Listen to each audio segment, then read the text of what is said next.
It is my pleasure to share with you today about my own learning journey. Now, as you all know, I am a biology teacher. But in the past year, I actually spent most of my free time not doing biology activities, but on coding. So, a few years ago, when my life was still peaceful and expectable, I enrolled in a master's program at the Faculty of Medicine at CUHK to learn a subject called genomics and bioinformatics. Now, I enrolled in this not because I wanted to change a career or because anybody asked me to, but simply because I was interested. And I am a strong believer in lifelong learning, so I enrolled in this course. And it has given me many, many interesting opportunities.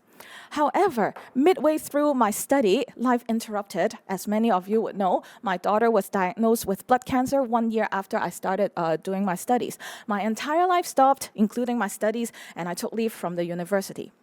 And 1 year after that, when my daughter became more stable, I was faced with a decision. So given my circumstances, do I continue on with my study? Do I return? Or should I just let it go and focus on all the difficulties that I already have?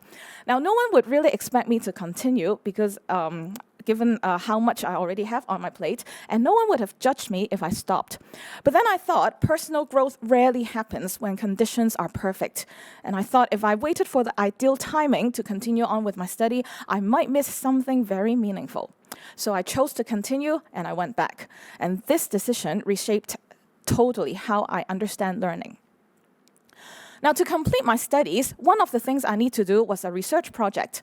However, opportunities usually don't come by themselves. You can imagine somebody like me, a high school teacher and a mother without scientific research background. No one was going to invite me into a research group, and no invitation was coming my way.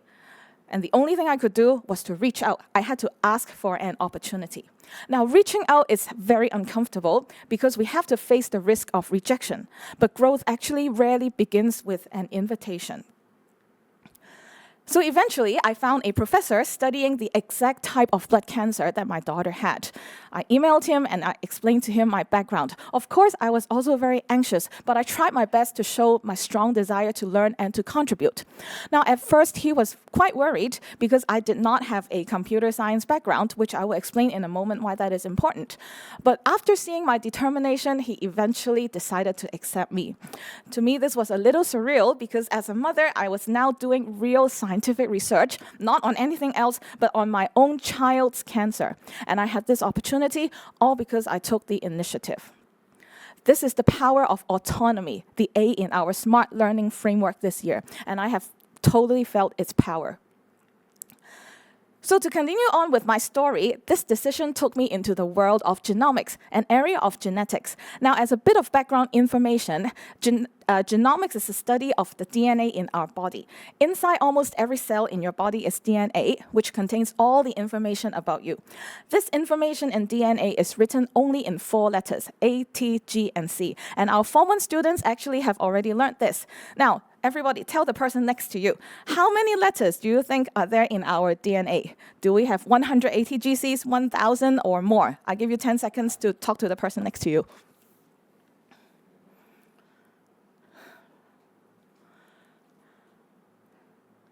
So this is the answer. We actually have 3 billion bases, 3 billion letters. That's 3 followed by 9 zeros of letters inside your DNA. This is the blueprint of life.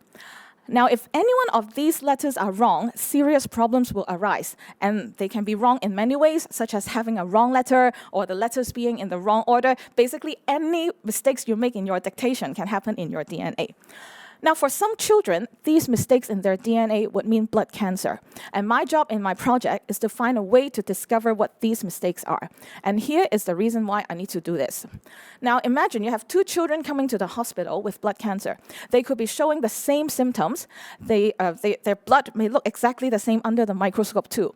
But if their DNA mistake is different, then they will need different drugs or different treatment plans. This is called precision medicine. Now, in blood cancer, you cannot use the same method to treat problems caused by different DNA mistakes. So finding these DNA mistakes accurately is actually the first step in saving the lives of these children.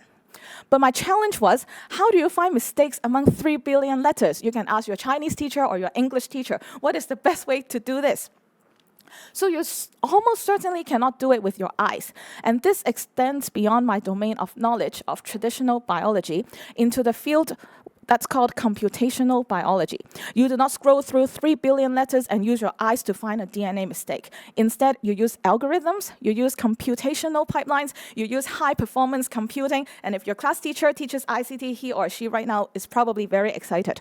So for the first time in my life, I was working in the command line interface. Ask your ICT teacher what that is. As a biology teacher, I have never imagined I would become comfortable doing that. But modern science, including cancer research, does not care about your original background. The only thing that matters is whether you could solve a problem. In my case, the biology problem has now actually become a data science problem. In fact, biology without computation, in this case, is incomplete. And technology without biology lacks direction. Real-world problems often exist at the intersection of different subjects, and I found myself experiencing the T in our smart learning framework, T for technology, at the deepest level that I ever had to. And this is where growth begins. Now, of course, learning these new skills requires stamina and perseverance. And you can imagine, for somebody like me, doing this in the middle of caring for a child with cancer, sustaining a full-time teaching job where I try my best to do my best is not a walk in the park. It's not easy. But I had a very strong motivation, because I know my learning would make a contribution, even in a small way, to improving how childhood blood cancer is diagnosed and treated. I am participating in science that could serve other people. Learning becomes powerful when serving others is our motivation. Now, what you have heard just now is not a story about Miss Lee learning how to code. Instead, I really want to share this story as a story about refusing to let my learning stop, about taking initiative when nobody invites you, and about stepping into something uncomfortable because growth rarely feels comfortable at the beginning. This year, we talk a lot about smart learners. For me, smart is not just a slogan. It is autonomy, choosing to act. It is technology, stepping into new tools and new disciplines. But most importantly, it is motivation, learning not just for grades, but for a purpose. And that purpose is to serve. Now, one day you will all face moments when stopping feels reasonable. Life happens, you will have reasons, and many of these reasons may be very valid. But the question is not whether you can stop or it is justified to stop. The question is whether you will push on and continue. In my case, growth has no expiry date, and it certainly does not depend on your age, your background, or whether somebody invites you. Sometimes you just have to knock on that door that opens up to opportunities. And this is the end of my sharing. Thank you.